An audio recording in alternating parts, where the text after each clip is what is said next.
Video ini adalah bagian terakhir dari seri belajar AutoCAD 2 dimensi. Jika kalian sudah sampai di titik ini, berarti kalian tidak sekadar menonton, tapi benar-benar belajar. Dan skill inilah yang akan menjadi pondasi kalian di dunia gambar teknik.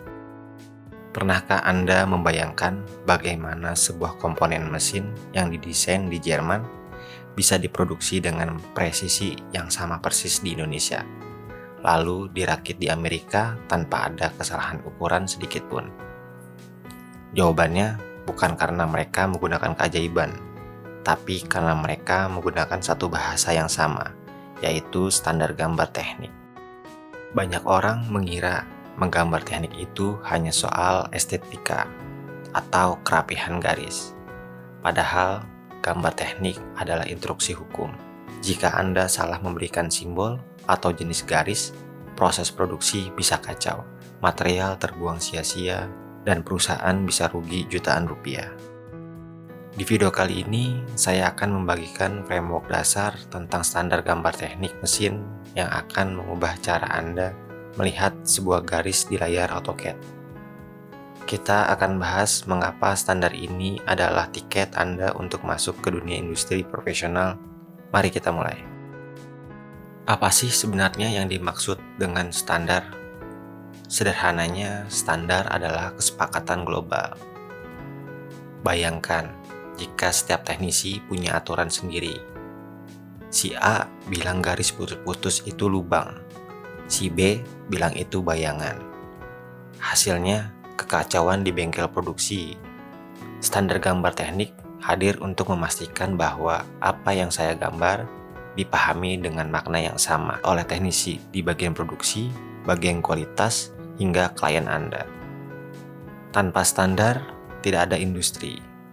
Jadi, bagi Anda siswa teknik mesin, memahami standar ini bukan lagi sebuah pilihan, melainkan sebuah kewajiban jika Anda ingin hasil karya Anda diakui secara profesional. Di dunia teknik, kita punya beberapa raja atau kiblat standar. Yang paling mendunia adalah ISO, International Organization for Standardization. Ini adalah standar emas yang kita gunakan hampir di seluruh dunia. Di Indonesia, kita punya SNI, Standar Nasional Indonesia, yang juga banyak mengacu pada ISO. Selain itu, Anda mungkin akan sering mendengar DIN dari Jerman atau ANSI dari Amerika. Tips dari saya, jika Anda bekerja di perusahaan multinasional, ISO akan menjadi sahabat karib Anda sehari-hari. Di sekolah dan praktek kita kali ini, kita akan berfokus pada standar ISO sebagai panduan utama agar Anda siap bersaing di level global. Sekarang, mari kita bedah elemen apa saja yang wajib Anda kuasai dalam standar ini. Saya bagi menjadi 3 pilar utama. Pertama, hierarki garis. Dalam gambar teknik, garis bukan sekadar garis. Garis tebal kontinu digunakan untuk bagian yang terlihat nyata. Garis putus-putus itu untuk bagian yang tersembunyi. Garis tipis bertitik itu adalah garis sumbu. Menggunakan jenis garis yang salah sama saja dengan memberikan informasi yang salah. Yang kedua, skala dan satuan. Di teknik mesin, satuan default kita adalah milimeter.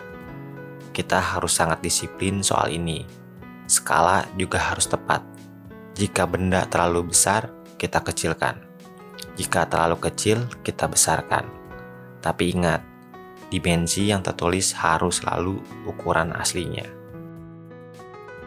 Yang ketiga, simbol teknis. Simbol seperti diameter, radius, hingga simbol kekasaran permukaan adalah shorthand atau singkatan teknis.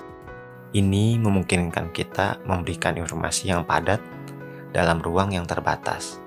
Tanpa simbol-simbol ini, gambar Anda akan penuh dengan tulisan yang tidak perlu dan sulit dibaca. Bagaimana kita menerapkan standar ini di AutoCAD? Caranya bukan dengan mengubahnya secara manual satu persatu, tapi melalui sistem layer dan dimension style. Anda harus membuat sistem layer yang standar. Layar garis benda harus memiliki ketebalan minimal 0,5 mm, sementara garis dimensi cukup 0,25 mm.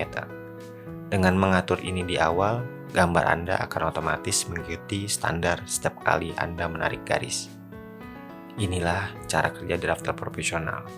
Mereka tidak bekerja keras di setiap garis, tapi mereka membangun sistem yang benar di awal. Mari kita rangkum materi kita hari ini. Yang pertama, standar adalah bahasa universal yang mencegah kesalahan fatal di produksi. Yang kedua, ISO adalah standar utama yang wajib kita kuasai untuk karir global. Yang ketiga, kuasai hierarki garis, skala, dan simbol sebagai elemen dasar. Yang keempat, gunakan sistem layer di AutoCAD untuk menjaga konsistensi standar. Sekarang, coba Anda pikirkan, jika hari ini Anda diminta mengirimkan gambar ke pabrik di Jepang, apakah mereka akan paham dengan gambar yang Anda buat sekarang? Membiasakan diri dengan standar mungkin terasa berat di awal, karena banyak aturan yang harus diikuti. Namun, inilah yang akan memisahkan Anda dari orang awam. Gambar teknik yang standar adalah tanda bahwa Anda adalah orang yang teliti, disiplin, dan profesional. Setelah ini, silakan periksa kembali tugas-tugas Anda sebelumnya. Cek apakah garis sumbunya sudah benar, apakah simbol diameternya sudah ada. Teruslah berlatih dengan standar yang benar. Jika video ini bermanfaat, silakan like dan bagikan kepada teman-teman sejawat Anda. Terima kasih sudah belajar bersama saya. Salam produktif dan tetap kreatif.